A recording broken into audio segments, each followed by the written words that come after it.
The morning Robert Hollis died, the sky was the color of an old wound, purple and yellow at the edges, sick-looking like the land itself knew something was coming. He was a careful man. Everyone in Greystone said so. Careful with his tools, careful with his money, careful with the one thing he loved most in this world. His daughter Solveig, 17 years old, with her mother's pale eyes, and her father's stubborn jaw, and a mind sharp enough to cut glass. The horse spooked at a rattlesnake in the tall grass near the eastern fence line. That was all it took. 1 second, Robert Hollis was alive, riding home with a load of fence posts in the wagon.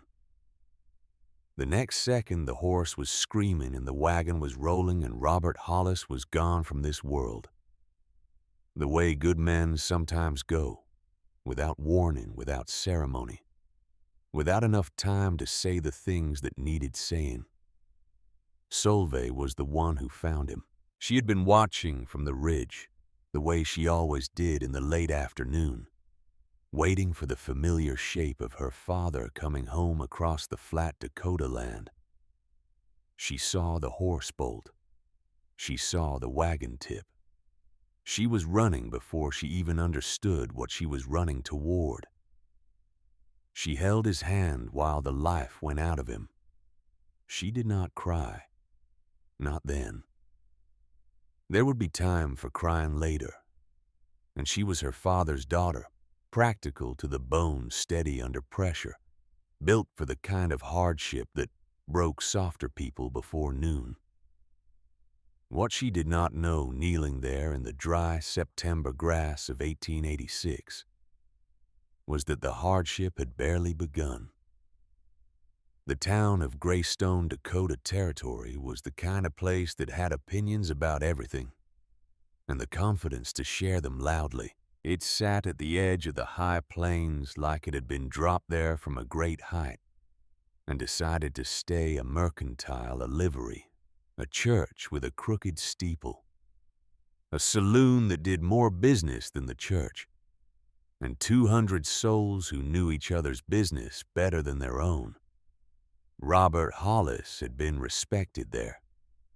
He had built his homestead the right way, slow and careful over 15 years, turning bad land into decent land, through nothing but stubbornness and skill. He had come from Norway as a young man with empty pockets and a vocabulary of 30 English words, and by the time he died he owned 320 acres, a solid house, a good barn, and a reputation as a man whose handshake meant something. He had also, in the judgment of most of Greystone, made one serious mistake. His first wife, Solveig's mother, had died of fever when Solveig was 6. That was nobody's fault. But his second wife, Bertrice, was a choice he had made with his eyes open, and people had wondered about it from the beginning.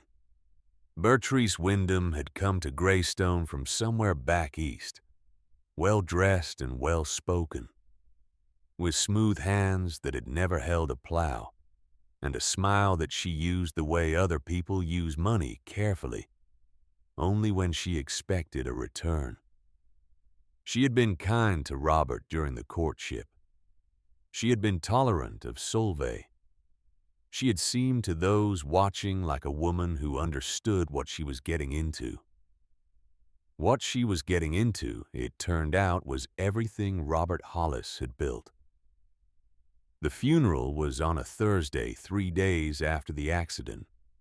The whole town came the way whole towns do when a man dies, not always out of love, but out of the understanding that death is a thing that happens to everyone eventually, and it costs nothing to show respect. Solveig stood at the graveside in her best dress, which was not very good, and watched them lower her father into the Dakota earth. The sky was clear and cold. The grass was already going brown at the edges. Winter was coming early, the old-timers said. You could feel it in the air, a particular kind of stillness that the planes get before something large and terrible decides to move. Commissioner Harlan Pruitt stood across the grave from Solveig, hat in hand, looking appropriately solemn. He was the most important man in Greystone Alderman land, commissioner chairman of every committee that mattered, a broad man in his 50s with a gray mustache, and the particular kind of confidence that comes from never having been seriously wrong about anything in public. He had known Robert Hollis. He had not especially liked him because Robert had been the kind of man who disagreed with commissioners when commissioners were wrong. But he respected the homestead and the work that had gone into it. He did not particularly think about the girl. That was a mistake he would spend years trying to correct. 3 days after the funeral, Bertrice Hollis called Solveig into the front room of the house that had been Solveig's home for her entire life. She did not sit. She stood by the window with her arms crossed and her face arranged into an expression that was not quite coldness and not quite apology, something in between, like a woman who has made a decision she knows is hard, but has convinced herself is necessary. "The homestead belongs to me now," Bertrice said. "The law is clear on that. A widow inherits." Solveig looked at her. "I know the law. Then you understand my position." "I understand it." Bertrice waited as though she expected argument. Solveig gave her none. There was no point in argument. The law was the law. Robert Hollis had married Bertrice Hollis, and the law did not ask whether that marriage had been wise or whether the woman in question had shown her real face before or after the ring went on her finger. "You're not my daughter," Bertrice said more quietly now, and something that might have been shame moved across her face before she put it away. "You're not my responsibility. I have debts to settle and decisions to make, and I cannot carry a grown girl who isn't mine." Solveig was 17 years old. She had lived on this land since before she could remember. Her father's hands had built every wall of this house, every fence post, every gate. Her mother was buried on the east ridge under a wooden marker that Robert Hollis had carved himself. "How long?" Solveig said. "Today," Bertrice said. "I need you gone today." She walked out of the house with what she had come into the world with, nothing worth counting. A wool coat that had been her mother's, worn thin at the elbows. The clothes on her back. The knowledge in her head. That last thing was worth more than the first two put together, though she did not fully understand that yet. The town saw her go. Greystone was not a large place. You could not sneeze on one end of Main Street without someone on the other end saying, "God bless you," before you'd finished. Word moved fast in a town like that, and the word that morning was that the Hollis girl had been put out, which was unfortunate in that it was really the natural result of her father's poor judgment in his second marriage, which was less compassionate but more entertaining to discuss. Commissioner Harlan Pruitt was standing outside the land office when Solveig walked past with her coat and her nothing else. He watched her go with the particular expression of a man who has decided that what he is witnessing is someone else's problem. "That's what happens," he said to the man standing next to him. His deputy, a thin fellow named Cass, who agreed with everything Pruitt said as a matter of professional survival. When a man doesn't make proper arrangements, a decent girl would find a way to make herself useful to her stepmother. A decent girl wouldn't be walking down the street like a... He searched for the word. Like a vagrant. Solveig heard him. She did not stop walking. She filed his words away in the same place she filed everything the back of her mind, where things were kept until they were needed. She had somewhere to go. That was more than most people in her position could say. Old Cormac Drummond lived 5 miles from town, on a homestead so old it had become part of the landscape. The buildings weathered to the same gray as the winter grass. The fences mended so many times they had forgotten their original shape. The whole place looking less like something built and more like something grown. Cormac was 70 years old and had been on the Dakota Plains longer than most of the trees. He had come west from Pennsylvania in his 30s, a big red-headed Irishman who had arrived in the territory with a mule and a general philosophy that hard work and hard winters were good for a man's character. The hard work had stayed. The red hair had gone gray, then white, then mostly gone. The philosophy had survived everything the Dakota weather could throw at it. He had known Robert Hollis since Robert first arrived from Norway, 2 outsiders in a place that wasn't sure it wanted outsiders finding common ground in the practical business of making a life from difficult land. They had not been sentimental friends.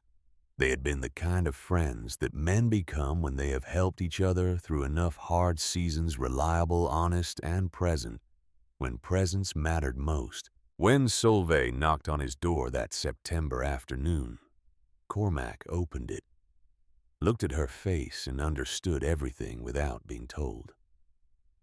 "Come in," he said. "I'll put the coffee on."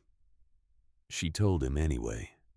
Not because he needed the details, but because she needed to say them out loud, to hear them in her own voice, and confirm that they were real and not the worst dream she had ever had. Bertrice. The law. The house. Today. Cormac listened without interrupting. He was good at that. It was a skill that most people never develop, the ability to be quiet while someone else spoke, and to actually hear what they were saying instead of planning your own response. When she finished, he was quiet for a long moment, looking into his coffee cup. "Your father talked to me," Cormac said, "before he died. Not about dying. Robert wasn't the type to plan for that. But we talked over the years about a lot of things." He looked up at her. "There's something you need to know about the land." Robert Hollis had been a careful man. He had been careful enough 15 years ago when he was staking out his homestead claim to notice something that most people would have overlooked: a fold in the land. A shallow draw that ran along the back of a low ridge, about 1.5 miles from his main claim. It was rough ground, not much good for farming. There was a south-facing hillside with a good natural drainage and soil that packed tight. A spring that ran cold and clear even in dry years.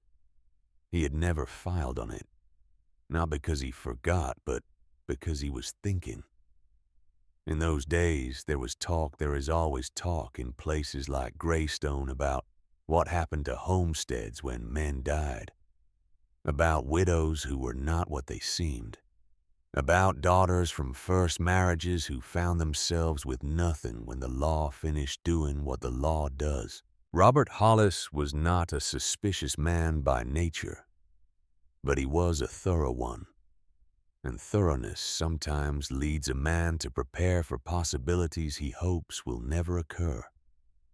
The 30 acres of rough hillside land had never been filed. It existed on no official record. It was in the language of the territory unclaimed, which meant that it was in practical terms Solveig's if she moved fast, and if she knew where to look. "He told you," Solveig said. He told me, Cormac said. He said if something happens to me and Bertrice does what I'm afraid she'll do, you go find Cormac. He'll know what to do. The old man paused. I've been waiting for you to come. I hoped you wouldn't need to. But I've been waiting. Solveig sat with that for a moment. The knowledge that her father had seen this coming, that he had loved her enough to plan for it in his quiet, practical way without ever saying the words that would have made the planning feel like fear.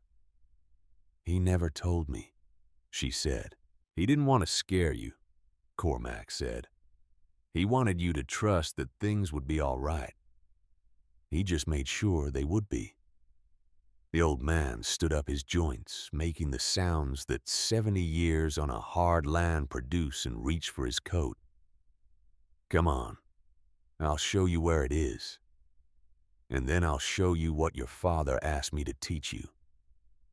The hill was exactly what Cormac had described, a low ridge with a south-facing slope out of sight of the main road, tucked into a fold of the land that made it invisible from every direction except the one you arrive from. The spring ran at the base of it just as described. The grass was good and thick on the slope. The soil was what Cormac called builder's soil, dense and stable, the kind that held its shape when you cut it. Solveig stood at the top of the rise and looked out at the Dakota plains rolling away in every direction, brown and gold in the September light, immense and indifferent and beautiful in the way that only empty things can be beautiful. My father came here, she said. Many times, Cormac said. He had a good eye, knew good land when he saw it. He pointed to the south face of the hill. That's where we start. That's where we dig. You're going to teach me to build into the earth. Solveig said. I'm going to teach you what I learned from 30 years on this land, Cormac said, and what I learned from the people who were on this land before any of us arrived. He paused. The earth stays the same temperature year-round. 55 degrees, give or take. Doesn't matter if it's 40 below outside.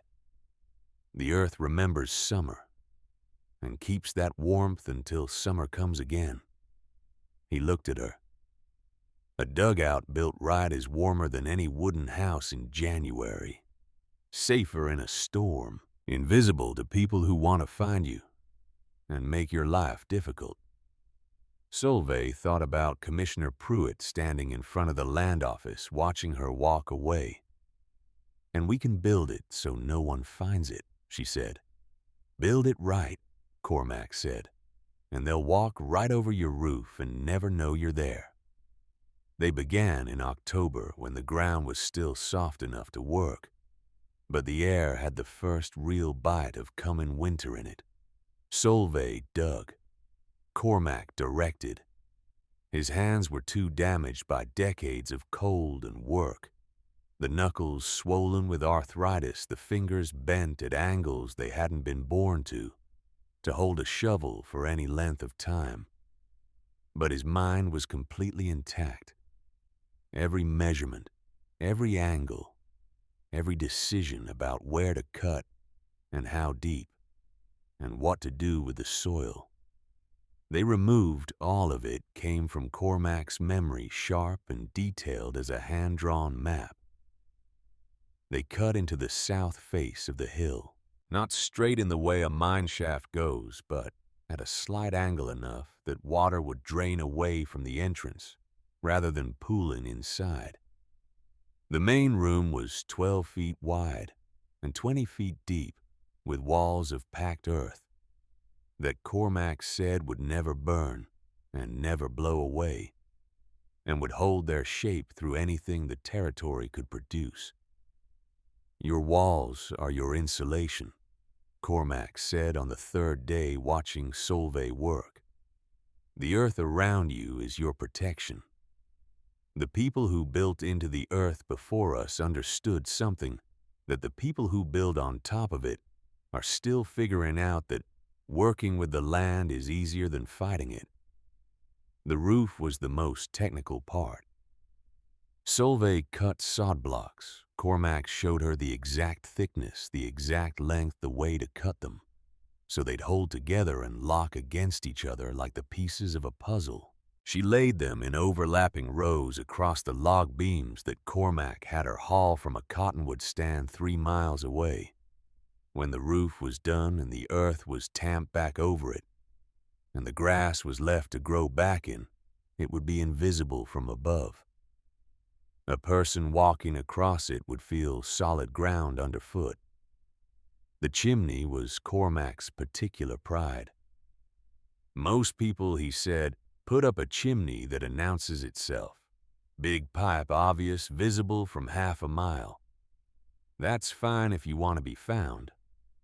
He showed Solveig a pipe so narrow it looked like a fence post from a distance.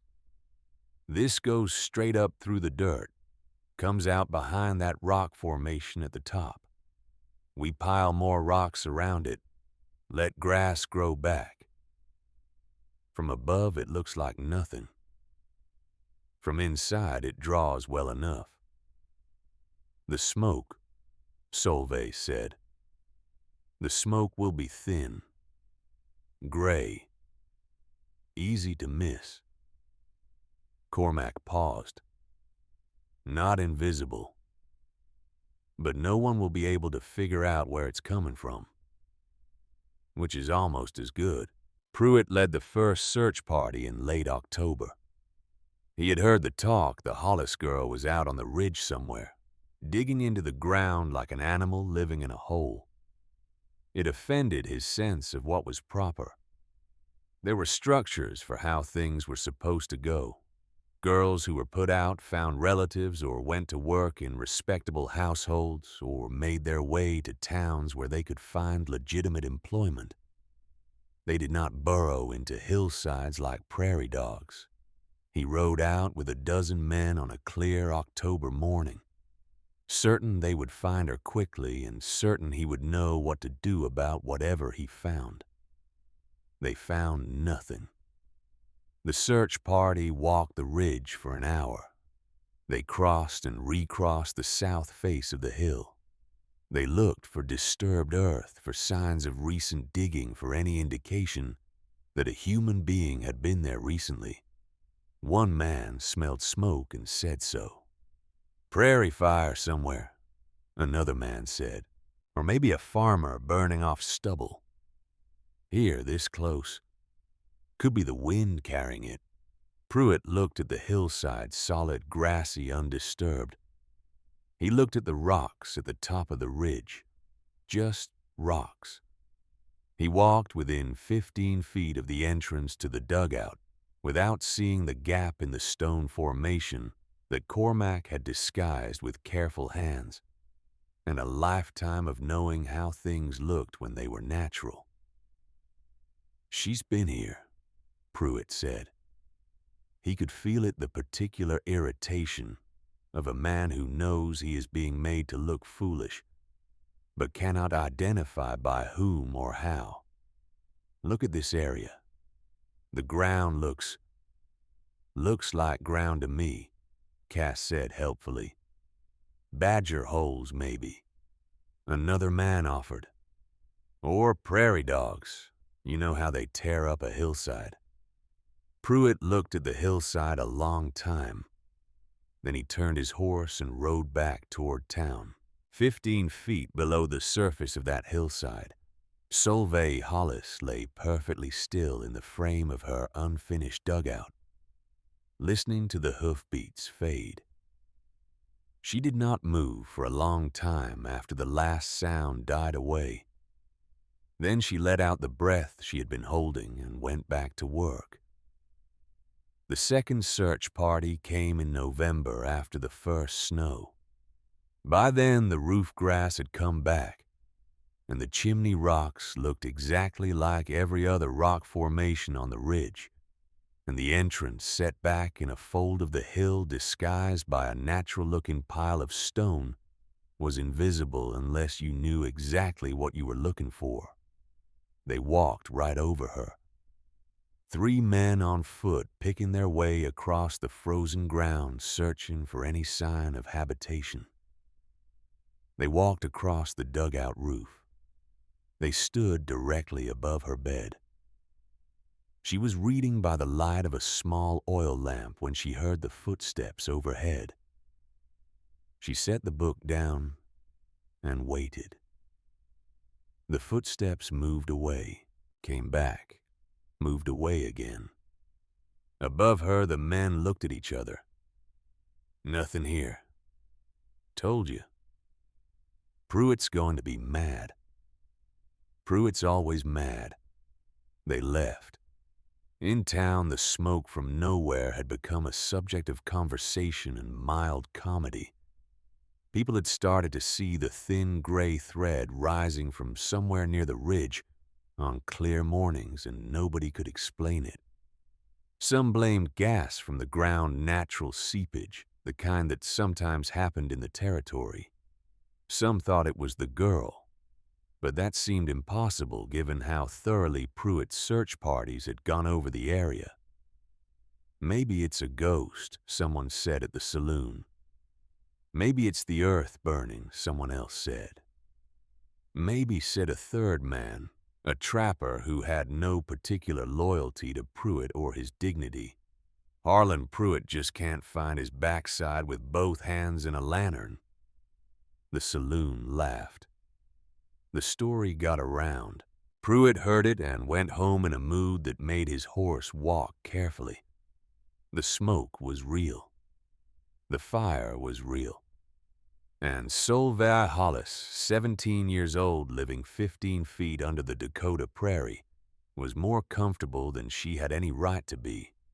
Cormac had found her a small iron stove, compact and efficient, the kind designed for railroad camps where fuel was scarce and warmth was necessary. It burned hot on very little wood, and its heat spread through the dugout the way heat moves in a well-designed space, evenly, steadily staying where it was needed. The earth walls held the temperature the way Cormac had promised the outside air could be 20 below, and inside it was 55 without the stove, 65 with it. She had built furniture from cottonwood, a bed frame set into one wall, a table and 2 chairs, shelves along the back wall, that she stocked with everything she had preserved through the fall. Root vegetables from the hidden garden she had grown on the far side of the ridge, smoked rabbit and prairie chicken, wrapped in cloth and stored in the deeper cool of the root cellar she had dug below the main room, dried beans and cornmeal in sealed jars, a barrel of hard cider. She had books. Cormac had brought them. Her father had owned 3, and she had already read them until their spines came apart, so Cormac brought others a history of the territory. 2 novels he said were good, a farming almanac from 5 years back that she used to check her memory of planting schedules.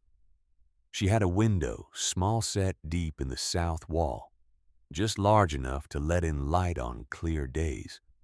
Cormac had brought the glass himself, carried it out in a crate lined with straw 12 miles on a wagon, because the nearest glass was 12 miles away, and Solveig needed light. He visited twice a week through November. He brought things she could not make herself: salt lamp oil, a new file for her tools.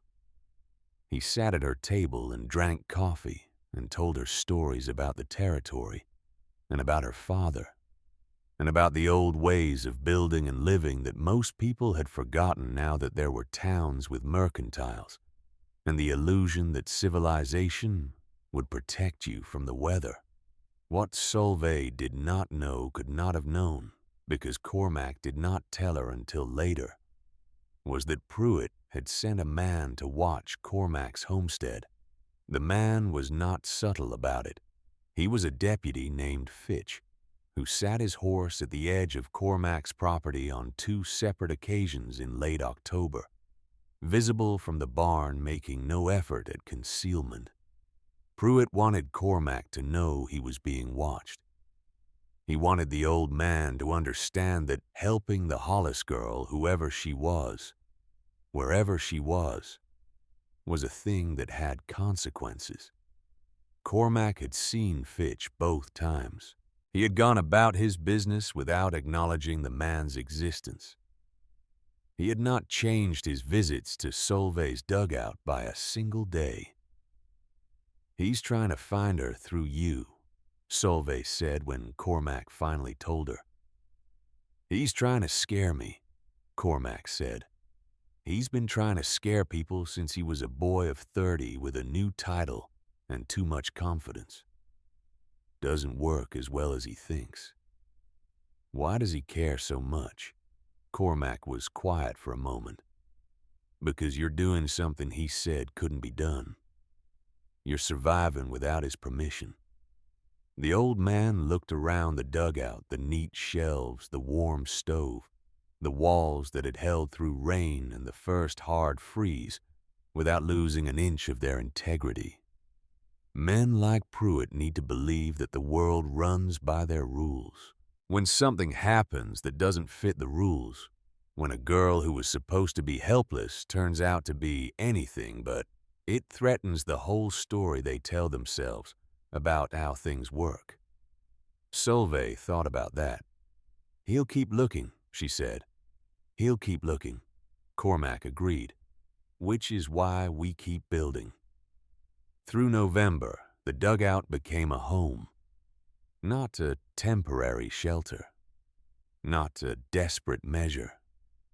A home, the kind that is made by the combination of skill and care, and the particular attention that goes into a space you intend to inhabit for a long time.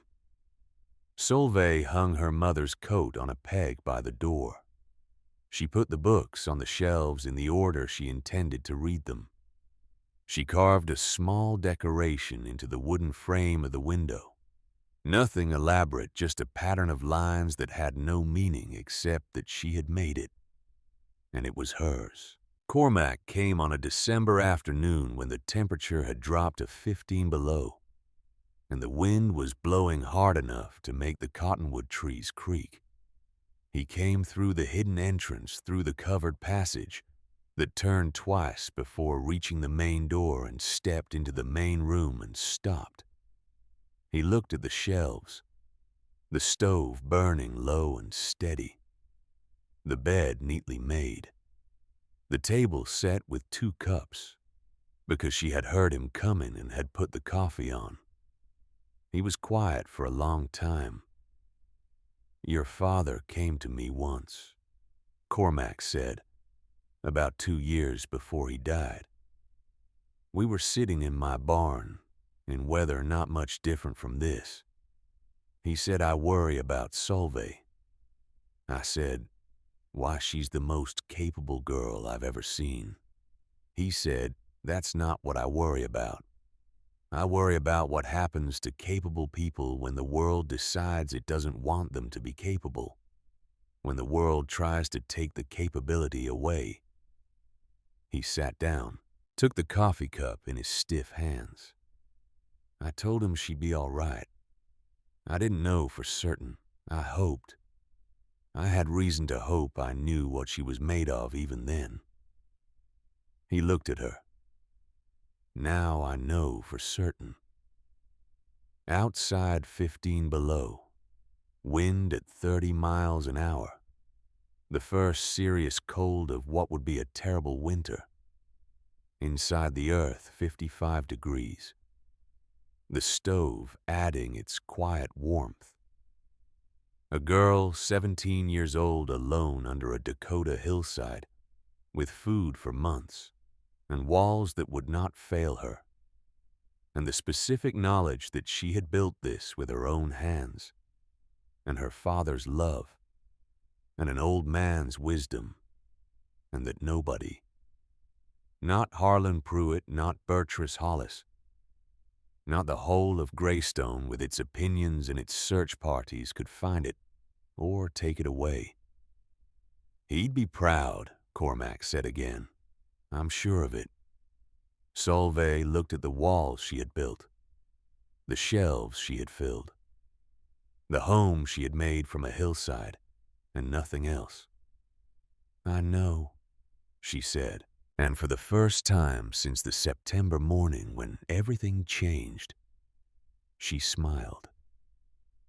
The smoke rose thin and gray from the rocks at the top of the hill, visible for miles against the winter sky, rising from nowhere as far as anyone in Greystone could tell, rising from nowhere thin as a secret, steady as a promise, and below it in the earth that remembered summer, a fire burned.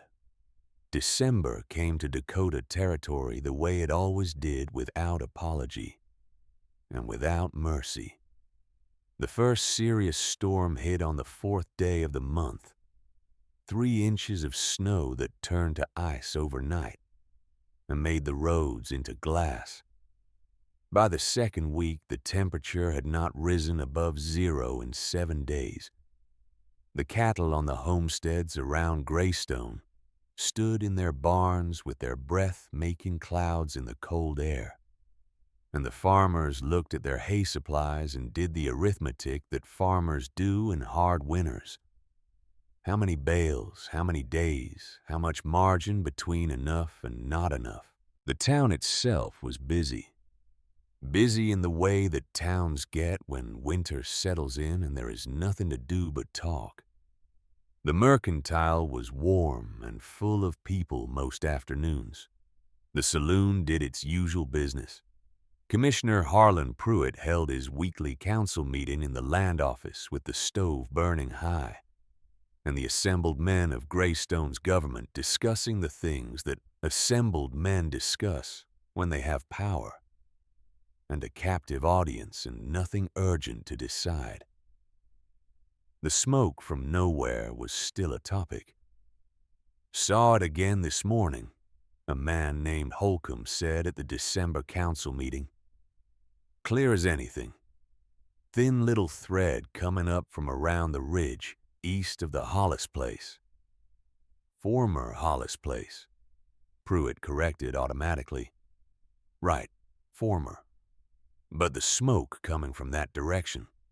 Someone's out there. We've searched that ridge 3 times, Pruitt said. There is nothing out there. No structure, no person, no source of fire that any reasonable man could identify. Then what's making the smoke? Natural gas, Pruitt said. Seepage from the ground. It happens in this territory. I've read about it.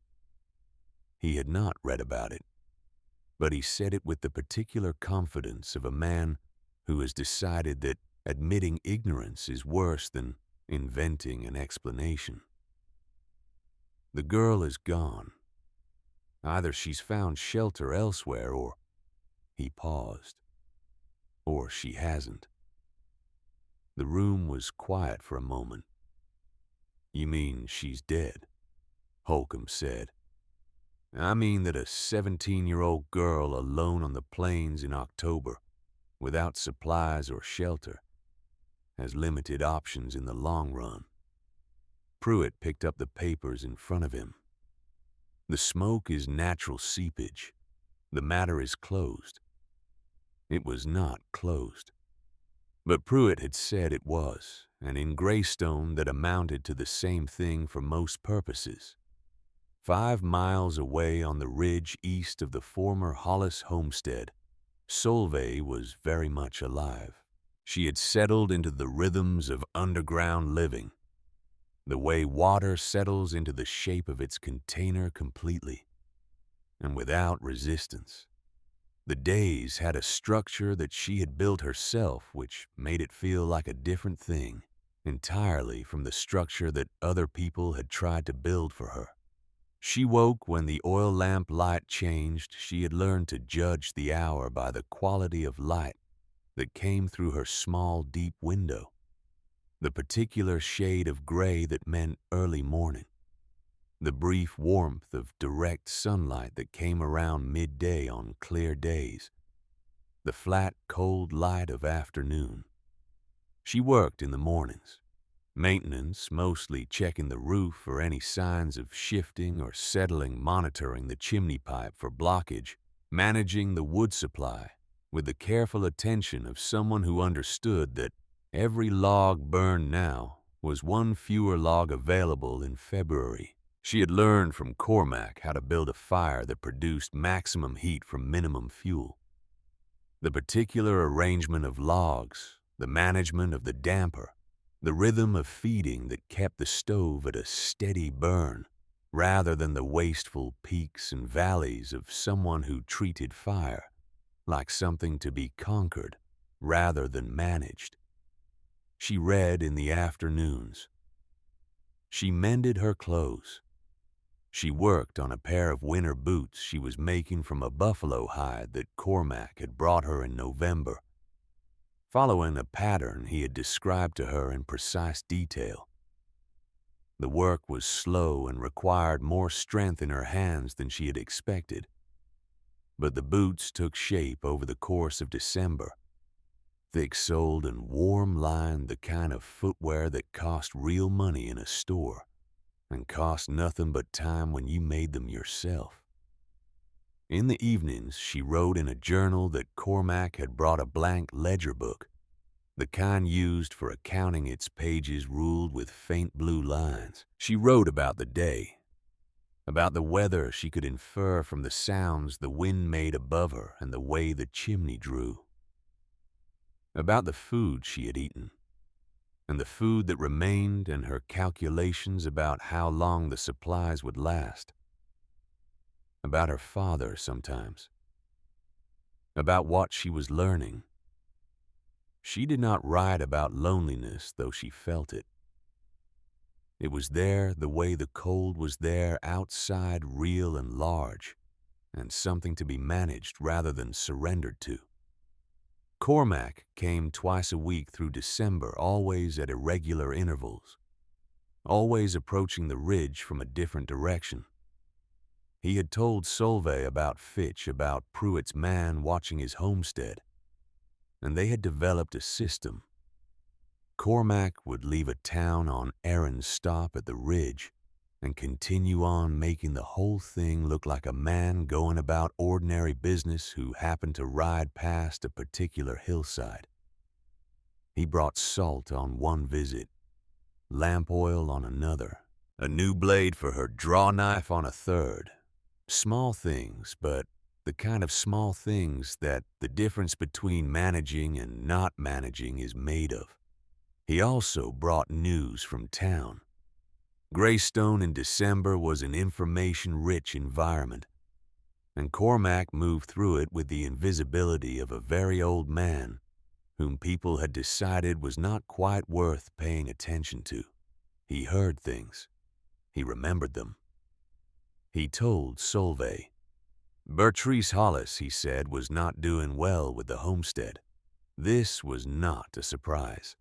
Bertrice had smooth hands and had arrived from somewhere back east, with no apparent knowledge of how farms actually operated. Robert Hollis had run his place with the practiced ease of someone who had been doing it for 15 years. And the appearance of effortlessness had apparently convinced Bertrice that the operation would continue running by itself, now that she owned it. It was not running by itself. The hired man Robert had kept on, a steady Norwegian named Brandt, had left the first week of November. He had not said why. He had simply packed his things and gone.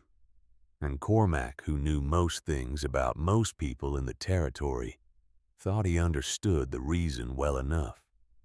Without Brandt, the feeding and care of the livestock had fallen to Bertrice, who had no experience with livestock and less inclination to acquire it. 2 pigs had died in November from neglect. The chickens were producing poorly because no one was managing their water in the cold. The milk cow had gone dry because Bertrice did not understand the management of a milk cow. "She's going to have trouble this winter," Cormac said on a December visit when the temperature outside was 12 below. "Not starving trouble, not yet, but trouble." "Good," Solveig said, and then caught herself. She set down the boot she was working on and was quiet for a moment. "No, not good. It's not. I don't want her to suffer." "What do you want?" Solveig thought about it carefully. "I want her to understand what she threw away. Not just me. What my father built. What it cost to build it." She picked the boot back up. "But suffering isn't the same thing as understanding." Cormac looked at her with an expression she had come to recognize, a kind of quiet approval that he rarely made explicit, but that showed in the particular stillness of his face when she said something that met whatever standard he held in his mind. "Your father said the same kind of thing once, Sue," he said, "about a neighbor who had treated him poorly. He said he wanted the man to know the truth of what he'd done, but that wanting the man's misery was a different thing and a smaller one." He paused. "Wise man, your father." "I know," Solveig said. The warning came in the second week of December. Cormac had been watching the sky for weeks. The particular patterns of cloud and wind that he had spent 40 years learning to read. He had grown up in Pennsylvania, where weather was a nuisance. He had come to Dakota, where weather was a force of nature, with opinions and intentions. He had learned the difference between a hard winter and a killing winter, and he had been watching through November and into December. The signs that suggested this was shaping up to be the second kind. The birds had gone south wrong too fast. Too many the wrong species mixed together in ways that suggested urgency rather than schedule. The cattle on the homesteads were clustering in their barns well before the cold hit in earnest, an instinct that Cormac had learned to trust more than almanacs. The sky on the western horizon had a particular color in the evenings. Not the dramatic red of weather coming soon, but the muted yellow-gray of weather building at a distance, the kind that needed time to organize itself before it moved. He went to the town council meeting in December. He was not a council member, had never wanted to be, but the meetings were public, and Pruitt, whatever his other qualities, kept to the form of public government. He stood up when Pruitt called for other business, and he said what he had come to say. There was a storm building, he told them. Not this week, maybe not next, but building the way the bad ones always built, slowly at a distance, gathering the kind of strength that required time and space to accumulate. He had seen the signs for 3 weeks. The animal behavior, the sky patterns, the particular feel of the wind which he could not fully describe in words, but which he had learned to recognize in the way that very old men sometimes learn to recognize things that cannot be taught. He recommended they stockpile fuel, more than they thought they needed. He recommended they inventory their food stores and identify which households were running short. He recommended they reinforce the weaker buildings, the mercantile, which had a roof that had been saying it needed attention for 2 years, and the widow Carver's house on the east end of town, which had gaps at the foundation that would be dangerous in serious cold. Pruitt let him finish. Then he leaned back in his chair and looked at Cormac with the patient expression of a man who has decided that the person speaking is not worth the full attention of his face. Cormac, he said, and used the old man's first name the way powerful men use first names as a small instrument of condescension. We've all heard the old stories, bad winters, terrible storms. I respect that you've been in this territory a long time and that you've seen some hard weather. He paused. But we have solid buildings in this town. We have good stoves and adequate fuel stores, and the experience of many winters behind us. I think we can weather whatever December and January decide to throw at us without reorganizing the entire town on the basis of how the birds are flying. A few men around the table nodded. Cass the deputy nodded with particular enthusiasm. With respect, Cormac began. Appreciated. Pruitt said the word landing like a door closing. Thank you, Cormac. We'll note your concerns. Outside afterward, in the cold December air, Cormac stood by his horse for a moment and looked at the western sky. The yellow-gray color was there again at the horizon, faint but unmistakable. He rode to the ridge and told Solveig everything. She was already preparing. She had been preparing since October, because Cormac had told her in October what he suspected was coming, and because Solveig had been raised by a man who believed that the best time to prepare for a storm was before you could see it on the horizon. She had been adding to her wood supply on every day when the weather allowed hauling from the cottonwood stand in a simple sled she had built, stacking the logs in the covered passage that ran from the entrance to the main room, filling every available space. Her food stores were organized with a precision that would have impressed a quartermaster. She knew exactly how many pounds of dried beans she had, how many jars of preserved vegetables, how many days of meat at normal consumption. She had calculated on a piece of paper, working through the numbers with the careful attention her father had taught her to give to arithmetic, how long her stores would feed one person, and then two, and then five, and then more. After Cormac's report from the council meeting, she did that calculation again. If the storm is as bad as you think, she said, how many people in Greystone are in real danger? Cormac considered. The ones in the weaker buildings, the ones who run out of fuel first, the ones who try to reach the woodpile in conditions where you can't see your hand in front of your face. He paused. Could be dozens.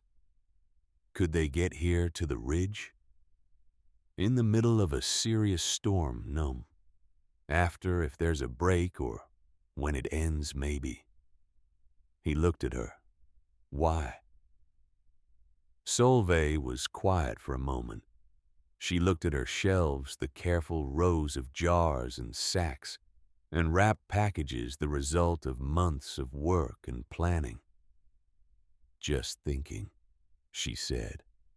January arrived and the winter tightened its grip. The temperature in Greystone had not risen above 15 below in 2 weeks. The snow that had fallen before Christmas had crusted over into a hard shell that made walking difficult and working outside nearly impossible. The cattle on the homesteads were eating through hay at a rate that made the farmers nervous. The wood supply in most households was being consumed faster than expected because the cold was more persistent than usual. No January thaw, no break in the gray overcast. Just unrelenting cold that found every gap and crack in every building and moved in like something that had been invited. The mercantile roof was groaning.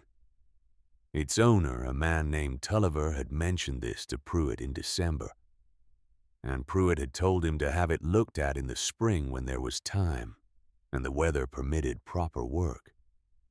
The roof continued to groan in January, and Tulliver continued to mention it, and Pruitt continued to defer the problem to a more convenient season.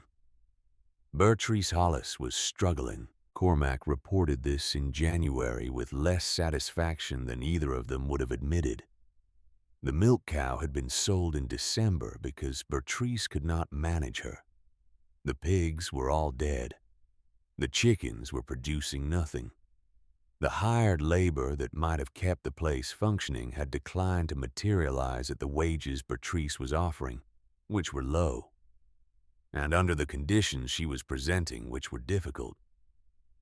She had hired a man through December to help with the heavy work, and then dismissed him when his first month's wages came due. She had attempted to sell certain assets from the homestead equipment primarily through the mercantile, and the prices she received reflected the fact that everyone in Greystone knew she was selling from necessity rather than choice. She hired someone, Cormac said on a January visit, to find the land. Solveig set down her coffee cup carefully. The 30 acres. She's heard talk. Nothing specific she doesn't know about our arrangement. But she knows that there's land associated with the Hollis claim that wasn't accounted for in the estate. She hired a man to look into it. Cormac paused. Man named Garrett. He's been around the territory a while. He's competent. How long do we have? He started asking questions in town last week. He'll probably work out the general location within a month. Whether he can find the entrance to the dugout is another question. Solveig looked at the walls she had built. She thought about what it had taken to build them.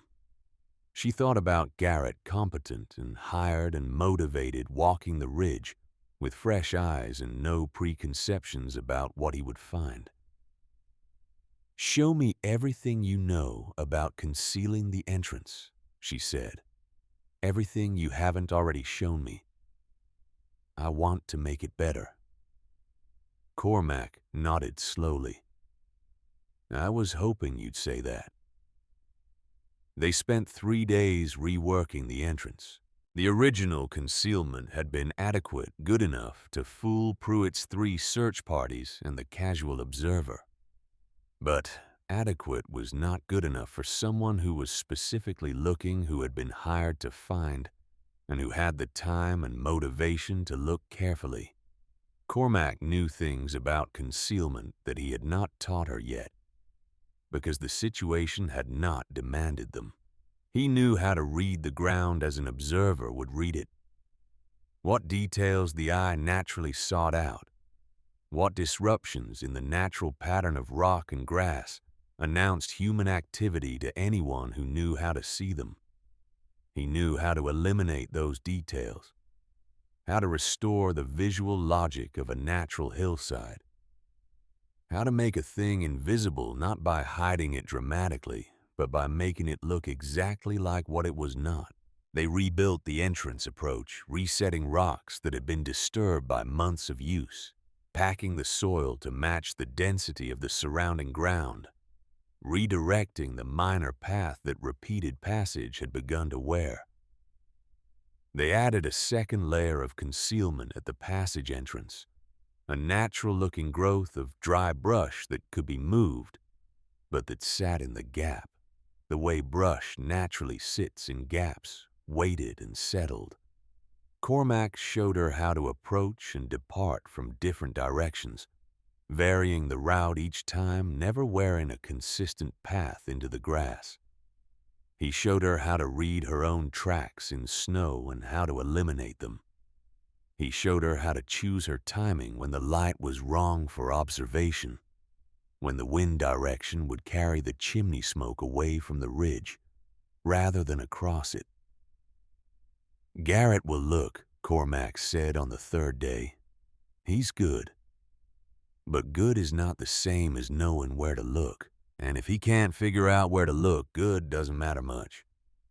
Garrett came to the ridge in the last week of January. Solveig knew he was there before she heard him. There was a quality to the light coming through her small window that afternoon, a shadow moving across it briefly. the kind of shadow that a passing person makes, and she went perfectly still at her table and waited. He was methodical. She could hear him above her working back and forth across the hillside in what she recognized as a search pattern, the systematic coverage of a man who did not know exactly what he was looking for, but was determined to find any sign of it. He spent 40 minutes on the south face. He came close twice. Once she heard his boots crunch on the rock formation above the chimney. He did not find the entrance. He came back 2 days later and searched again, this time focusing on the eastern slope. He was thorough. He was competent. He found nothing because there was nothing to find in the places he was looking. Only grass and frozen ground, and the accumulated skill of a 17-year-old girl, and an old man who had spent a lifetime learning how the earth preferred to keep its secrets. Garrett reported back to Bertrice. Cormac heard the report secondhand through the particular channels of a small town where information moved like water through gravel, unstoppably but slowly. The man had found no evidence of a structure, no occupied land, no basis for a competing claim on the 30 acres. His professional assessment was that the land in question was unclaimed, unoccupied, and available. Bertrice filed a claim on the 30 acres in February. Solveig was already living on them. February brought the strange weather that Cormac had been watching for. Strange not in the way of drama, no single storm, no obvious warning sign. Strange in the way of wrongness, the sense that the normal rhythms had been disrupted at some level below the visible. Days of unusual warmth, temperatures climbing above freezing for the first time in weeks, followed by sudden hard freezes that turned the meltwater to ice overnight and made the roads treacherous. Winds that shifted direction without the pattern that usually governed wind direction on the plains. A quality of tension in the air, like the particular stillness before lightning strikes, stretched out over days instead of seconds. The animals felt it. The horses on the homesteads were edgy and hard to manage. The cattle clustered in their barns even on the warmer days, refusing to go out to the frozen pastures the way they normally would when temperatures moderated. Dogs howled at things that weren't there. Cormac stood at the door of the dugout in February and looked at the sky for a long time, without speaking. "Soon now," he said finally. "The storm is building. I can feel it the way you feel. Something coming in a bad dream. You don't see it yet, but you know it's there." "How bad?" He was quiet for a while. The wind was coming from the northwest, steady and cold. "I've been in this territory 40 years, he said. "I've seen bad winters, hard storms. I've seen the kind of thing that kills livestock and takes fingers and makes men wish they'd wintered somewhere else." He paused. "What's coming feels different. It feels like something that doesn't happen often. Maybe once in a generation." He looked at her. "Stock everything you can. Every inch of space. More wood, more food, more lamp oil. Whatever you can get in the next 2 weeks, get it." Solveig looked at her shelves. They were full. She thought about the passage from the entrance to the main room and the alcove off the root cellar, and the small space she had not filled yet at the back of the tunnel. "I'll need help hauling wood," she said. "I know," Cormac said. "I'll come every day this week." They hauled wood every day for 10 days. The covered passage from the entrance filled first, then the alcove. Then Solveig dug a small secondary storage space off the root cellar. a rough hollow in the earth barely large enough to stand in packed floor to ceiling with split wood. When it was full, she covered the entrance with a board and stacked more wood in front of it. She went through her food stores with fresh eyes. She consolidated, reorganized, calculated again. She added what she could, a final trip to the cottonwood stand, produced more rabbit than she had caught all winter 12 in 2 days, which she smoked and wrapped and stored in the coldest part of the root cellar. She checked and rechecked the chimney. She verified that the damper moved freely. She cleared a potential blockage at the pipe's upper end, where a dead grass stem had worked its way into the narrow opening. In Greystone, the February warmth had produced the particular optimism that a February thaw always produces, the sense that winter had broken, that the worst was past, that spring was not so far away after all. Pruitt made a speech at a town meeting about the resilience of Greystone and its people, and the solid structures that had seen the community through another hard season. The mercantile roof was still groaning. Tulliver still mentioned it.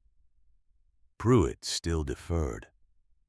On the last day of February, the western sky turned the color that Cormac had been watching for. Not yellow-gray this time, not the muted, distant building of something far away. This was the green-black that meant something organized, something committed, something that had finished building and had decided to move.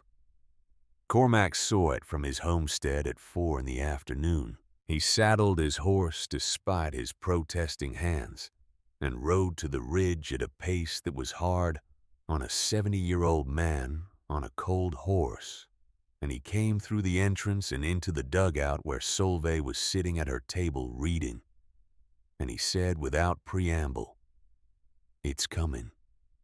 Tomorrow. Maybe the day after. But soon." Solveig closed her book. "Are we ready?" she asked. Cormac looked around the dugout. The walls thick and packed and solid. The shelves full. The wood stacked to the ceiling in every available space. The stove clean and ready. The chimney clear. The entrance reinforced and concealed. The woman who had built all of this sitting at her table with the calm of someone who has done the work and knows it. "You are," he said. "God help the town. But you are." The morning of March 2nd, 1887 was mild. Solveig woke to the light through her small window and felt it. Before she understood it, the particular absence of sound that means the world is holding its breath. No wind, no creak of frozen wood. Just the blank waiting silence of a plane that knew something was coming. She went through her morning routine with careful precision. Checked the wood supply. Checked the food. Verified the chimney. Made coffee and ate a good meal. Instinct, the kind that animals follow before weather changes. The kind that people who live close to the land develop whether they intend to or not. By noon, she could feel the pressure change through the earth itself. A slight, almost subliminal shift. The way the inside of your ears feel before altitude changes. The temperature that had been mild was moving not gradually, but in the sudden, decisive way that serious weather moves when it stops building and starts arriving. By 2 in the afternoon, the wind had begun. Not a gust. Not the tentative beginning of a storm that builds slowly. The wind arrived at full voice 60 miles an hour out of the northwest, carrying snow so dense and fine that it moved like smoke, rather than falling like precipitation. The temperature dropped 40 degrees in 4 hours. She had never felt 40 degrees drop in 4 hours. She had never felt anything like this. She stoked the stove and settled in. Above her, on the surface of a world she could not see, the blizzard of 1887 announced itself to the Dakota Territory. In Greystone, 5 miles away, Commissioner Harlan Pruitt was in his land office when the windows went white. The solid buildings of Greystone held on the first day. The second day was harder. The third day, a section of the mercantile roof failed under the weight of accumulated snow. Not a collapse, not yet just a creak and a sag. And Tulliver, standing in his store, looking up at the ceiling with the expression of a man who has been right about something he very much wished he had been wrong about. By the fourth day, the fuel was running short in the households that had not heeded the November warnings. By the fifth day, 3 homes had been abandoned, their occupants moving into larger structures, crowding together for warmth, burning furniture when the wood ran out. 17 people died in the first week, frozen in buildings that could not keep them warm, lost in the snow between their front door and their woodpile, in conditions where you could walk 10 feet from your door and lose it completely, crushed when 2 roofs finally gave way under the drifts that piled against them. Greystone was dying. And on the 5th day, when the wind dropped briefly, not much, not long enough for anything except a single clear look at the world. Before the storm closed back in, Commissioner Harlan Pruitt stood at his land office window and looked east toward the ridge. He had not thought about the ridge in weeks. He had not thought about the smoke from nowhere, or the Hollis girl, or the stubborn old man who had stood up at the December council meeting and told them what was coming. He thought about all of it now, because there against the white and gray of the storm-wrapped world, thin as a thread rising from the hillside, where no structure had ever been found, and no person was supposed to be alive, the smoke, still rising, steady and thin and real. Pruitt stood at his window for a long moment. His solid buildings were failing around him. His fuel was nearly gone. His town had 17 fresh graves that the frozen ground could not yet receive. His certainty about how things worked, about who was capable of what, and what kind of preparation was reasonable, and whose warnings were worth heeding and whose could be dismissed, was in pieces on the floor around him, like the plaster from a wall that has finally given way. He pressed his hand against the cold glass and looked at that thin line of smoke rising from nowhere. And for the first time since he had watched a 17-year-old girl walk down his main street with nothing but a wool coat and the knowledge in her head, Commissioner Harlan Pruitt felt something he was not accustomed to feeling: shame. Clean and cold, and complete the way the truth sometimes arrives after a long time of being kept outside, in the weather unavoidable and too late to be useful for anything except understanding. He turned from the window. The storm closed back in. The smoke disappeared behind the wall of white. But he had seen it, and he knew what it meant. And he knew what he would have to do when the storm broke, if the storm ever broke, if any of them survived long enough to see it break. He knew where he would have to go. He knew whose door he would have to knock on, and he knew with the particular clarity that arrives only when pride has been stripped away by something large enough to strip it: a blizzard, a death, a reckoning with what a man has actually been in his life, exactly what he would have to say when that door opened. The storm broke on the morning of March 9th, not gently. The blizzard of 1887 did not end the way ordinary storms end, with a gradual softening, a slowing of the wind, a lightening of the sky that gives you time to adjust to the idea that the worst is over. It ended the way it had begun, decisively, completely, as though some enormous hand had simply closed a door. 1 hour, the wind was howling at 60 miles an hour, and the snow was moving sideways, and the world beyond your window was nothing but white.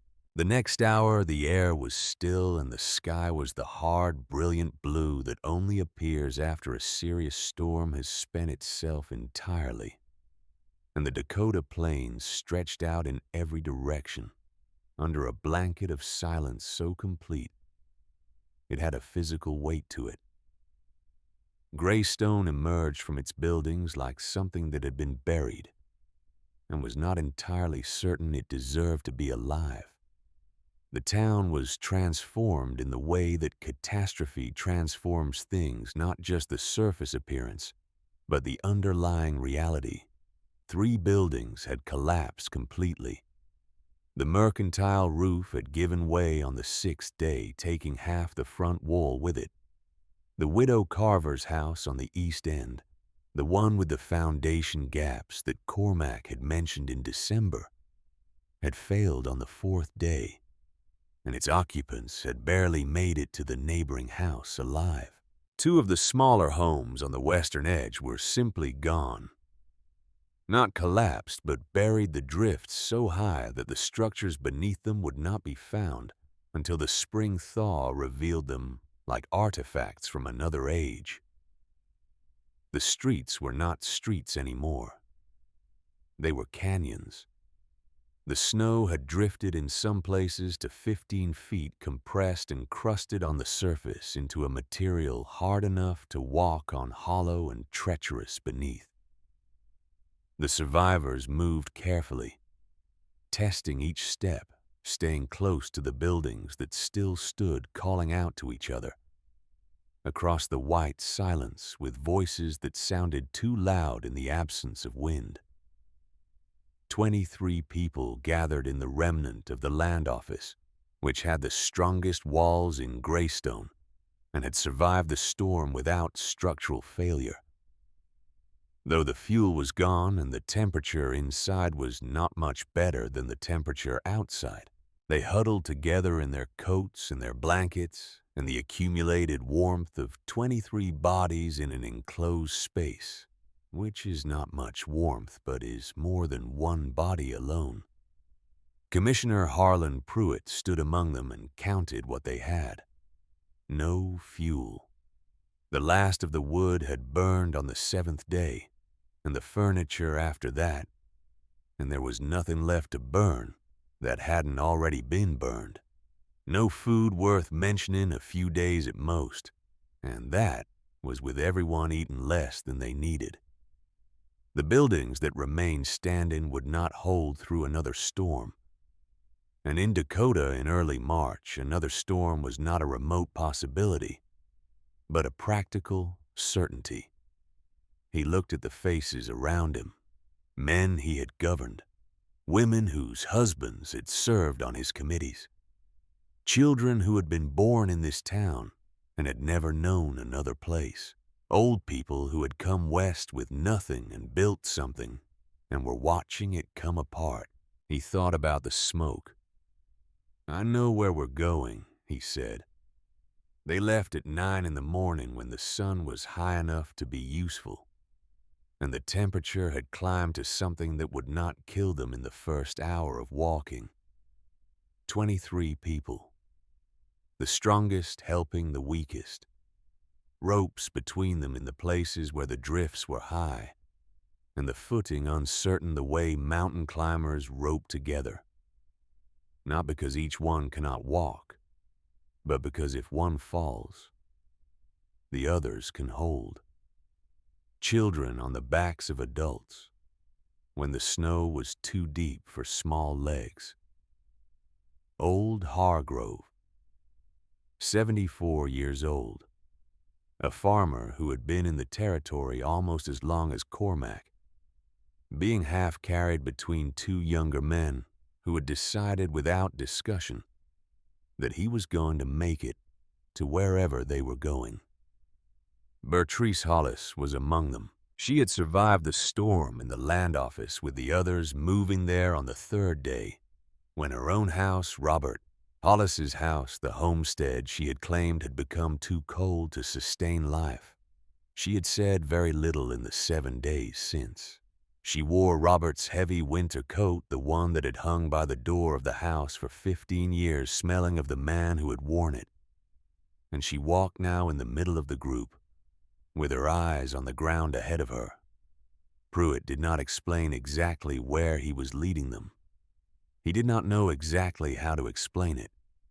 He said only that there was shelter on the ridge, that he had reason to believe it was occupied, and that it was their best hope.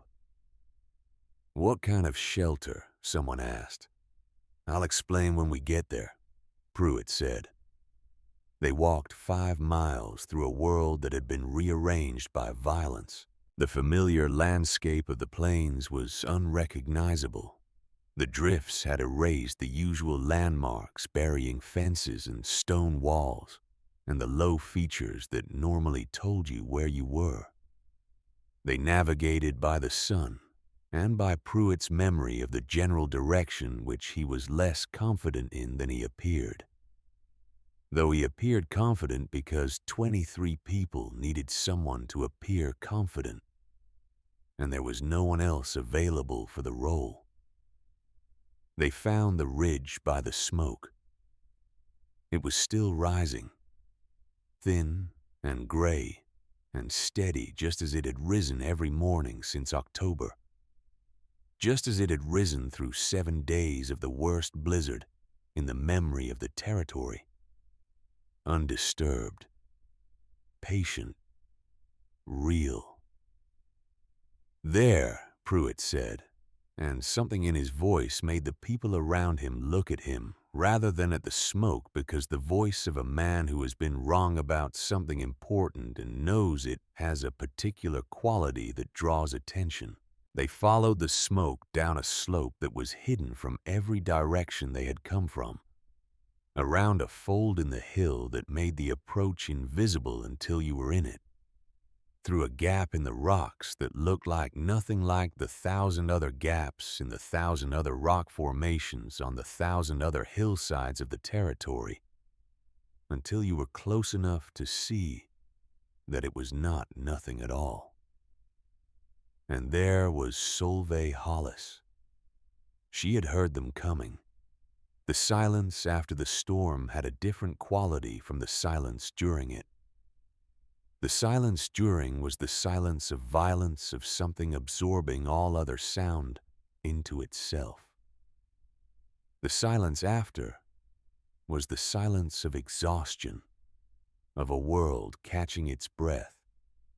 And in that silence, even the sound of 23 people moving through crusted snow half a mile away carried to her clearly. She had been expecting something like this. Not exactly this. Not this number. Not this collection of people, not Pruitt specifically. Though she had thought about Pruitt.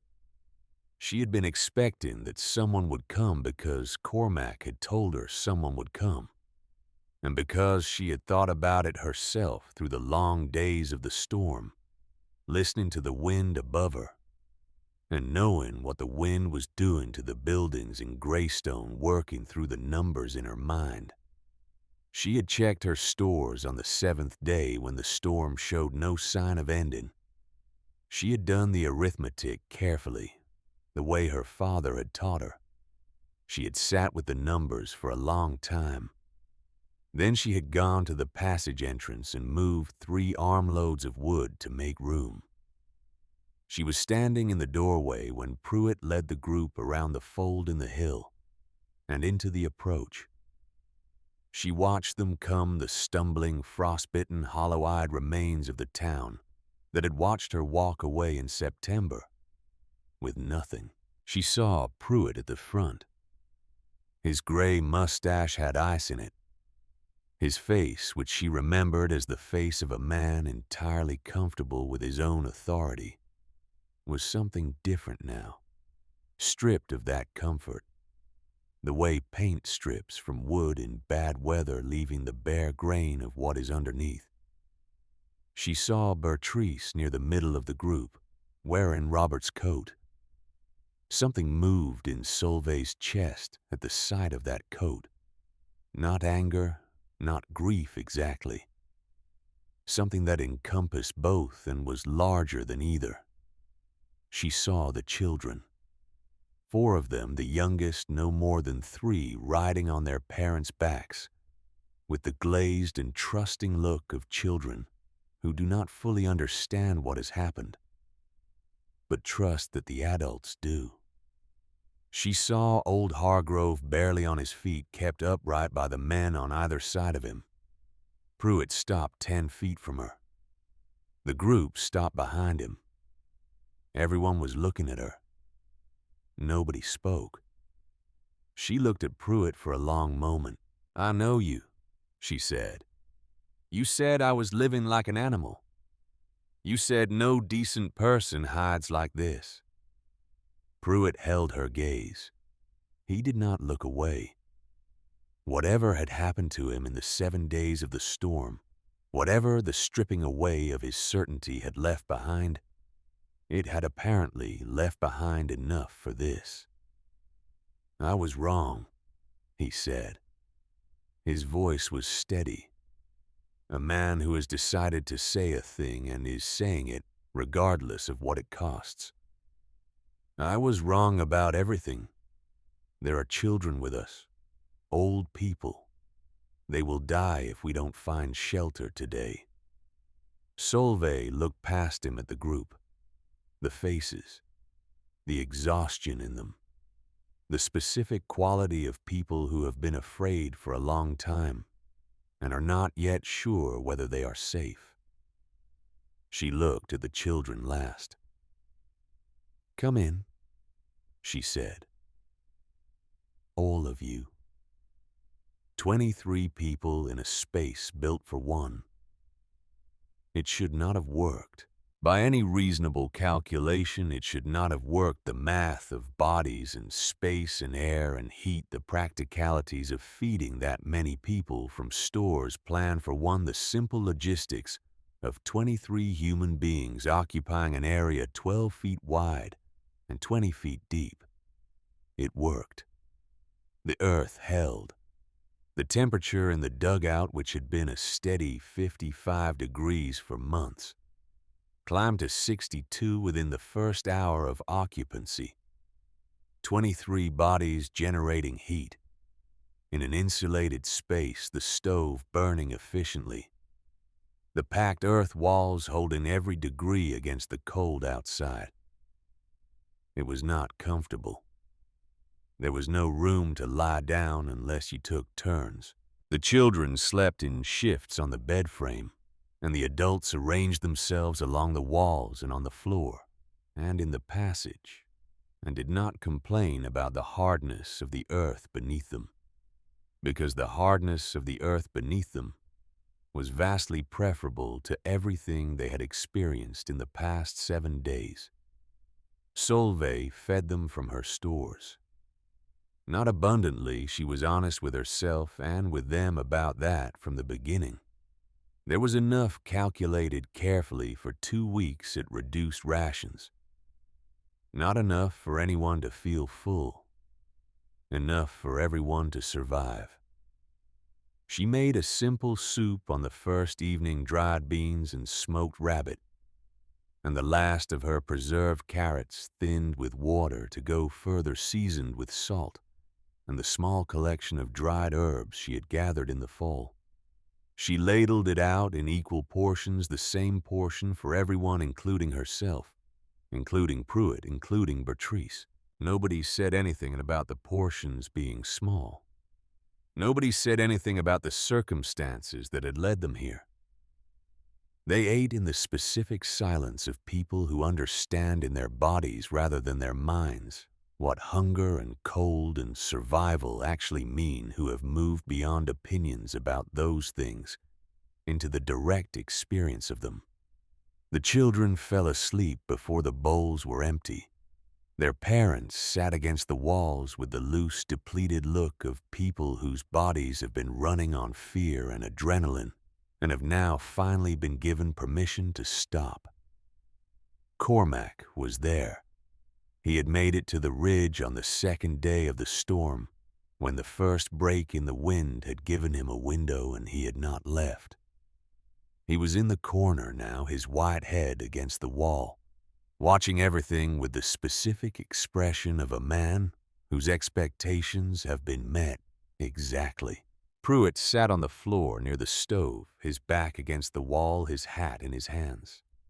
He looked at the room, the shelves of food, the stacked wood, the careful construction of the walls, the small window, the furniture built from plain cottonwood, and he looked at the girl who had built all of it, moving between the people he had brought her, checking on the children, refilling cups, managing the stove, with the easy competence of someone for whom these actions had become instinct. He said nothing that first evening. None of the adults spoke much. They were all in their various ways doing the accounting that people do when the world has made clear the distance between what they thought they understood and what is actually true. The days inside the earth found their shape. Solveig established a routine on the second morning before anyone had fully woken to the strangeness of their situation. There were things that needed doing and a rhythm that would make the space livable, and she created both with the practical clarity that had kept her alive through 5 months underground. Wood management fell to 2 of the stronger men, Holcomb and a farmer named Draper, who took turns feeding the stove on a schedule she specified. Not too much at once, not too little. The balance that produced steady heat without waste, the balance she had spent months learning and now taught in an hour. Water came from snow melted in a pot on the stove, clean and plentiful, the blizzard having provided more of it than they could ever use. The children, once they had slept and eaten, adapted to the underground space with the flexibility that children bring to everything within a day. They had mapped every inch of the dugout and the passage, and had invented games that used the limited space in ways the adults could not have anticipated. The adults were slower to adapt. The first 2 days had a quality of shock to them, a collective disorientation that came from the collision between what people had believed about themselves and the world, and what had turned out to be true. They were quiet with each other, in a way that was not unfriendly but was careful. The way people are careful when they are renegotiating their understanding of things. On the 3rd night, Beatrice came to where Solveig was sitting at the table, doing her daily calculation of remaining stores. She stood for a moment without speaking. In Robert's coat, in the low light of the oil lamp, she looked older than Solveig remembered her. Or perhaps not older, but more accurately aged the way people look when the version of themselves they have been presenting to the world has been stripped away, and what is left is simply what is. "I need to say something," Beatrice said. Solveig looked up from her ledger. She waited. "What I did was wrong." Beatrice's voice was level. She was not performing remorse. There was no theater in it, no bid for sympathy. Just a woman saying a true thing because she had arrived by some route that Solveig could not fully see, at a place where not saying it was no longer possible.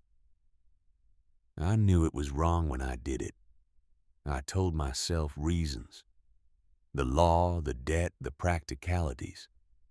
I told myself reasons and I did it anyway, and I have not. She stopped, started again. I have not stopped knowing it was wrong since the morning it happened. Solveig looked at her for a long moment. She thought about what she might say. She thought about all the things she had imagined saying to this woman through 5 months underground, in the dark, in the cold, in the long evenings when loneliness moved through the dugout like weather. She had rehearsed versions of this conversation more times than she would have admitted to anyone. None of the rehearsed versions fit what was actually happening, which was simply a woman standing in the light of an oil lamp, telling the truth about something she had done in a space that the person she had wronged had built with her own hands from a hillside, and nothing else.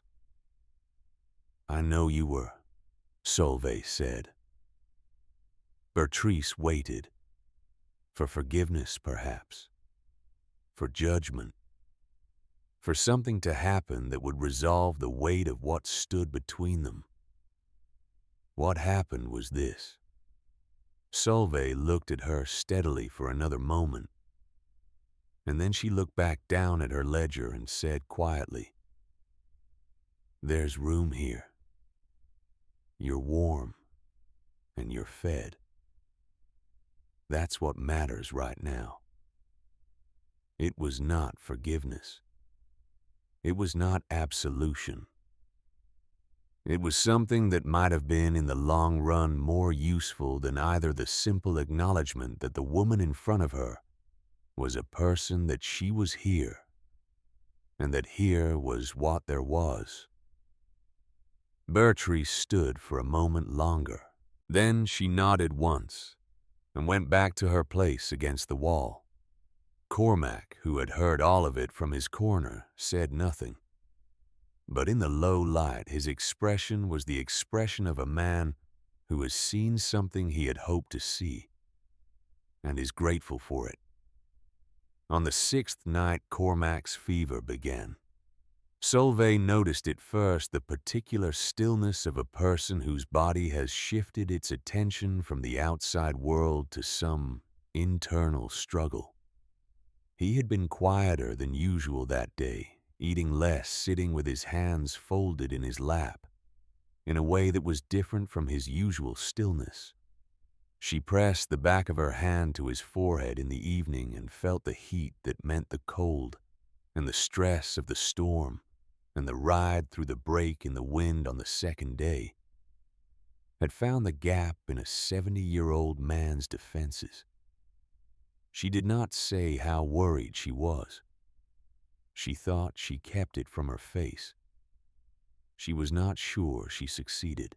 She had been taught by Cormac himself during the long November visits, when he brought supplies and stayed to talk about the plants and preparations that the people of this land had used for fever and cold, and the chest ailments that winter produced. He had told her where to find yarrow and what to do with it. He had shown her how to make a preparation from the inner bark of certain trees that reduced fever, by means that neither of them fully understood, but that Cormac had seen work more times than he could count. She had yarrow dried from the fall. She had the bark preparation in a sealed jar. She made the tea that night and sat with him while he drank it. And she did this 3 times the following day. And she changed the damp cloth on his forehead when it warmed. And she kept the stove burning at the temperature he had told her was best for fever. Not too hot, not cool. The steady, moderate warmth that gave the body what it needed without overtaxing it. Pruitt watched her tend to the old man. He watched from his place against the wall, his hat still in his hands. He had not put it back on his head in 3 days, and his expression was the expression of a man taking inventory of everything he had gotten wrong. "He taught you," Pruitt said on the 2nd day of Cormac's fever. Not a question. Everything I know. Solveig said, not looking up from the cloth she was wringing out. And your father. My father sent me to him. Before he died. She paused. He made sure I knew where to go. He made sure Cormac knew I was coming if it came to that. Pruitt was quiet for a long time. Your father was a wiser man than I gave him credit for, he said. Yes, Solveig said. He was. On the morning of the third day, Cormac's fever broke. Solveig was sitting at the table when she heard his breathing change, the labored quality going out of it, replaced by something deeper and more regular. She went to him and pressed her hand to his forehead and felt the difference immediately. The heat was gone. His skin was damp with the sweat of a fever passing, but the fever itself had passed. He opened his eyes and looked at her. The bark preparation, he said. His voice was rough but present. Exactly the way you told me, she said. He looked at her for a long moment. Something moved across his face that was not quite the expression she knew from the months of working together. Something older and more complete. I'll be damned, he said softly. You did it. You taught me, she said. I gave you the words, he said. You did the rest. There's a difference. He looked around the dugout at the 23 people filling every inch of the space he had helped design at the walls, that had held at the stores, that had not run out at the children, sleeping in the bed he had helped her build. A considerable difference. The relief wagons came on the 22nd day of March. They came from the east, organized by the territorial government in response to reports of catastrophic losses across the Dakota Plains, organized slowly the way government relief is always organized, with good intentions and insufficient urgency. But they came. They found Greystone destroyed, and its survivors underground. The journalists who came with the relief wagons were looking for a disaster story, suffering loss, the human cost of the frontier's brutal winters. They found those things in abundance. But they also found something they had not expected, something that made for a different story than the one they had come to write. They found 23 people alive in a hole in the ground, tended by a 17-year-old girl. Pruitt spoke before the assembled survivors and the relief workers and the journalists with their notebooks on a cold, clear morning outside the dugout entrance. He had not prepared a speech. He had been thinking for 2 weeks about what he needed to say, but he had not written anything down, because what he needed to say was not the kind of thing that benefited from preparation. It was the kind of thing that needed to come out plain. I owe this young woman my life, he said. His voice carried in the cold, still air without effort. I owe her an apology that I cannot make fully enough to satisfy what is actually owed. I called her an animal. I said that what she was doing was the behavior of someone without decency. I led parties of men to find her and remove her from land she had every right to occupy. He paused. When the storm came, when everything I had built my confidence on collapsed around me. She opened her door. She fed me from stores she had spent months building. She kept me warm in walls she had dug with her own hands. Another pause, longer this time. I was wrong about everything. About her, about what survival looks like, about what this land demands of the people who live on it. I intend to spend whatever time I have left making that right. He turned to Solveig, who was standing to his left with the particular stillness that had become her characteristic expression in the presence of people who were saying things about her, receiving it without moving toward it the way solid ground receives rain. "I was wrong about you," he said directly just to her. "You are the most capable person I have ever met, and I have been by your measure a considerable fool." The journalists wrote it all down. Solveig stood before them when Pruitt stepped back. She had not planned to speak. She looked at the crowd, the survivors with their frost-touched faces, the relief workers who had come so far to help the journalists who were already shaping in their minds the story they would send east. And she thought about what was true and what was worth saying. "I didn't build this place to prove anyone wrong," she said. "I built it because I had nowhere else to go.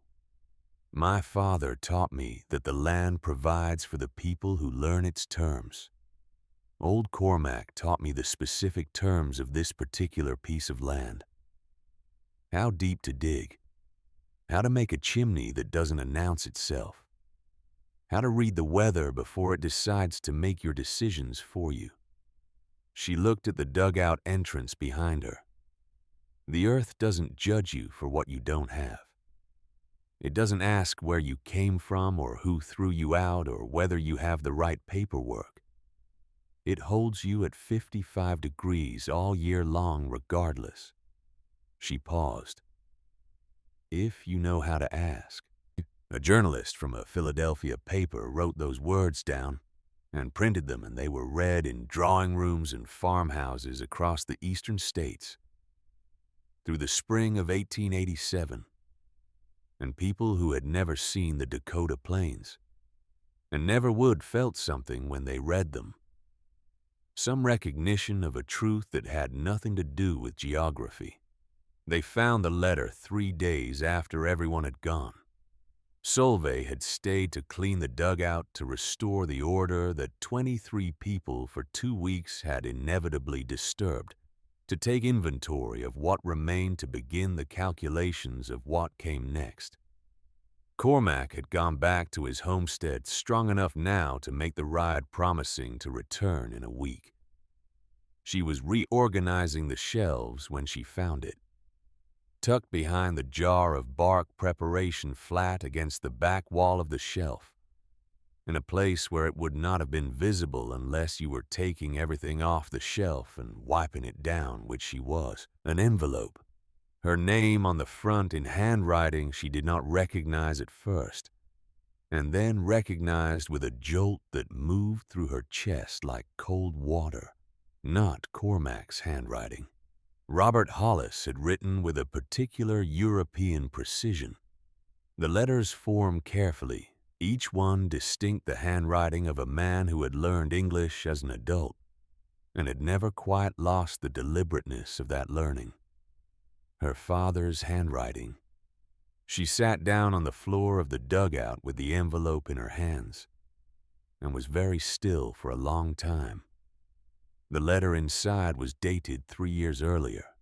Robert Hollis had written to Cormac Drummond on a winter evening in 1884, and the letter was not the letter of a man planning for his own death, but of a man who understood that the world was uncertain, and that love sometimes expresses itself not in words spoken, but in arrangements made.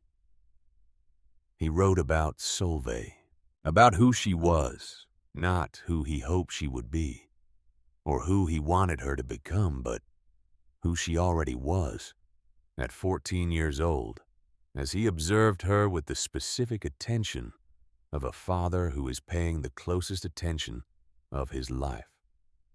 He wrote about her stubbornness, which he called her most useful quality, about her precision, the way she approached every task, as though it were worth doing correctly, about her ability to learn things once and not forget them. He wrote about his fears, Not of death. He did not write about dying as Cormac had said, because that was not his way, but of the ordinary disasters that ordinary life produces, of the possibility that circumstances would arise in which Solveig would need to find her own way without him there, to provide direction, of the specific fear that a man has when he looks at a daughter who is capable of everything, and knows that the world does not always treat capable women as though their capability is an asset. He wrote, "I am asking you, old friend, to be the thing I cannot be if I am gone. Not a father, she has one, and he is trying his best. But the other thing, the thing that knows the land and knows the old ways, and knows that working with the earth is not a lesser thing than building above it. Teach her what you know. If she ever needs it, she will use it exactly right. I am certain of that. I have never been more certain of anything." And at the bottom, in the same careful hand, "If you are reading this, Solveig, and I think someday you will, then things went the way I was afraid they might. I want you to know that I made the best arrangements I could. I want you to know that I trusted you completely, more completely than I ever found the words to say. The earth will hold you. It held your mother's people for generations before us, and it will hold you. Work with it and not against it, and you will be all right. You have always been more than all right. You have always been exactly what you needed to be." Your father, Solveig, sat on the floor of the dugout her father had arranged for her to learn to build in the earth. He had trusted to hold her, and she read the letter twice. Then she folded it carefully and held it against her chest and let herself cry fully, without reservation, the way she had not cried since the September morning when everything changed. She cried for her father, who had loved her so thoroughly and so practically that his love had kept her alive through a winter that killed dozens of stronger and better supplied people. She cried for the months alone, for the loneliness she had refused to write about in her journal, because writing it would have made it larger. She cried for the storm and the people it had taken and the people it had left behind. She cried until she was finished, which took a while. Then she wiped her face with the back of her hand, stood up, and went back to the shelves. There was inventory to take. There were calculations to make. There was a homestead, 30 acres of it legally filed now in her own name, the paperwork completed by a territorial land agent who had arrived with the relief wagons and who had shown rather more flexibility about processing the claim quickly than such officials usually showed to plan for. There was a life to build. Cormac died in the spring of 1888 on a May morning when the prairie was green for the first time since the blizzard, and the wildflowers were coming back along the creek beds, and the sky was the uncomplicated blue of a season that had nothing to apologize for. He died in the dugout in the bed frame that Solveig had built into the wall in the fall of 1886, with Solveig beside him and the small window letting in the morning light. He had come back to the ridge in the fall of 1887 and had not left. He said the dugout suited his bones better than his old homestead, and that he had earned the right to spend his last seasons in a place that kept a steady 55 degrees, regardless of what the weather decided to do. He was buried on the hillside on the south-facing slope in a grave that looked out across the plains in the direction that Solveig had looked every evening when she was building east and south, toward the distance that had seemed so large and is always in the end crossable. The headstone was simple. Solveig had carved it herself from a piece of Dakota limestone, working on it through the winter evenings of 1887 and 1888, cutting each letter with the care that her father had given to everything and that Cormac had reinforced. It read, "He taught us how to disappear. We learned how to survive." Edvard Nygaard had come west with the relief wagons from Minnesota and had stayed because he could not find a reason sufficient to justify leaving. He was a carpenter from a Norwegian family that had been in America for 2 generations. A quiet man with large hands and the particular quality of attention that good carpenters develop the ability to look at something and see not what it is, but what it could be made into. He had seen the dugout. He had seen what Solveig had built in it and from it. He had helped through the spring and summer of 1887. With the expansion of the homestead above ground, a proper structure now built to complement rather than replace the earth shelter, designed by someone who had learned from 5 months underground what a building owed to the people living in it. He did not make promises quickly. Neither did she. They were both children of people who had learned that the plains extracted a price from carelessness, and they were both, in their different ways, inclined toward thoroughness rather than speed. By the spring of 1888, they had found what they were looking for in each other. By the fall of that year, on a clear October day, that was the anniversary of the first day, Solveig had put a shovel into the south face of the hill. They were married on the ridge, in the presence of the people who had survived the winter together. Commissioner Harlan Pruitt attended.